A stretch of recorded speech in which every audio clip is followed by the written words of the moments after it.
Adapt, stretch, and learn. That's what Backpack Friends Nation did this year, and you guys crushed it.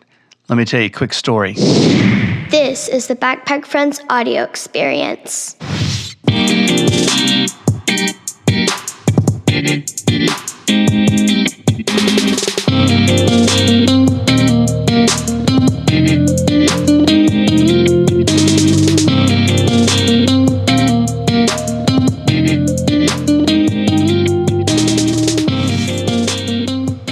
Hey, what's up, Backpack Friends Nation? Listen, I wanted to pop in here really fast and give you an update on things. This has been, as we know, we keep saying, this has been a crazy year. It's been a year like no other.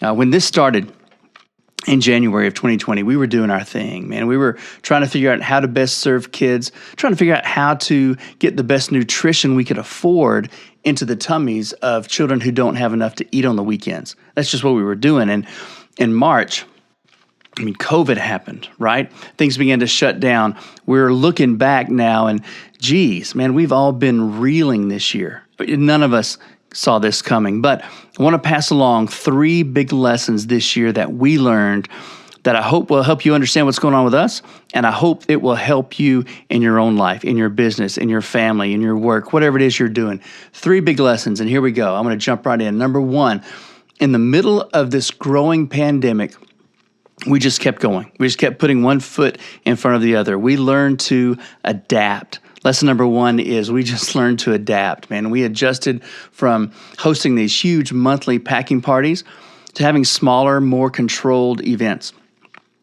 We launched this Netflix and Fill project where we delivered supplies of food and bags to homes where families could volunteer to volunteer as a family, to pack food as a family, to watch their favorite 80s video as a family in their family unit, give them something to do, and help provide food for kids. So we provided the supplies, they provided the hands and the feet, and then we came back and collected bags of food and had them distributed to children in the program. And then summer hits, and instead of trying to fundraise while the kids were out of school, we just kept serving food. We kept trying to fundraise on the side. We held our first ever Heroes Against Hunger virtual 5K. And man, people from all over the world raised money and awareness for the mission of feeding kids.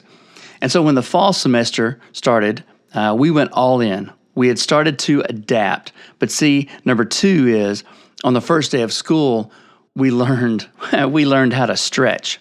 So number 1 is adapt. Number 2 is stretch. See, on the day that school started, one of our local school districts called me. The whole district called. They reached out kind of in a panic because a sister organization in the area who's been doing the same kind of work that we do had to close its doors because of COVID. So after 10 years of feeding kids, they had to call this superintendent and say, basically, hey, I'm sorry, but we can't feed those 5,000 students this year. So this group reached out to us and to some of our friends at an organization called Hope Austin, who we love. And they were in a panic, and together, the 3 of us decided that we could step out on faith and begin to serve in a bigger way to cover those kids. Us and Hope Austin working together. Now, we're not all the way there yet, but we are very well on the way. Hey, my friends, this is Tom. I just wanted to pop in real fast and tell you this. If you're listening to this show, you might want to hop over and do a search for the Impactivist Show. See, that's a podcast that connects you with ideas and habits and leaders who are making an impact in their community and across the globe. In this podcast, you'll be inspired by their stories and by their struggles. You'll learn tips and strategies to enhance your own personal growth, your life, and become the very best version of yourself that you can be. And you'll walk away with a renewed sense of empowerment and motivation and inspiration to make an impact in your world right where you are. So do a search, your favorite platform, your favorite podcast site, or on YouTube. Just search Impactivist Show. It's where inspiration and ideas collide. I'll see you there. So we learned to stretch.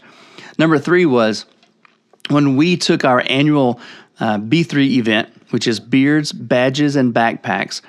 That's usually a big outdoor events with live music and food trucks and vendors and trophies and awards and kids activities. We had a big ninja wall. Well, we couldn't do all of that kind of thing in this COVID pandemic. So we had to keep learning, which is lesson number 3. We had to keep learning. So what we did was a 4-hour live streaming event that I kept promising, hey, this is not going to be your mama's Zoom. This isn't going to be some thing you're going to watch on Facebook or on YouTube and try to get rid of, try to be bored with, try to not sleep through. We want to make it entertaining. So we had superheroes. We had Wonder Woman and Spider-Man, and we had Moana. We had live music. We had giveaways. We had a silent auction. We had all this interactive stuff, all in an effort to raise money to feed kids that we had to, on the spot, learn how to do. Because remember, we didn't want to do Zoom. We wanted to do something and raise the bar and do something a little bit better than that. See, we're still pretty young. We incorporated in the summer of 2018. And in 2019, we were this fledgling nonprofit that served a little over 7,000 backpacks in that year. So in 2019, last year, we served over 7,000 backpacks to kids who needed food. That's great. There's nothing wrong with that.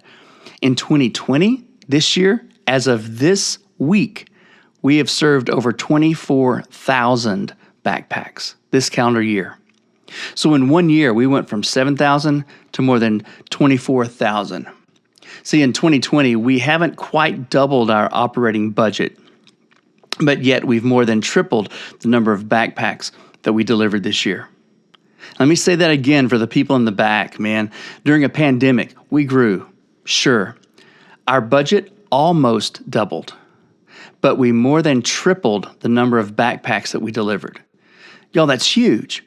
We had to learn to be more creative, more streamlined, more engaged, and we made more of an impact because of you, because of our partnerships, because of our volunteers, our sponsors, our mentors, our impactivists, because when everyone comes together for one common purpose, and we win. So whether you give $10 a month or more, or you're one of our faithful packing party or delivery volunteers, whether you're one of our connectors and our door openers, or if your business is supporting us with several $1,000s each year or a few hundred, it doesn't matter. And I can't thank you enough.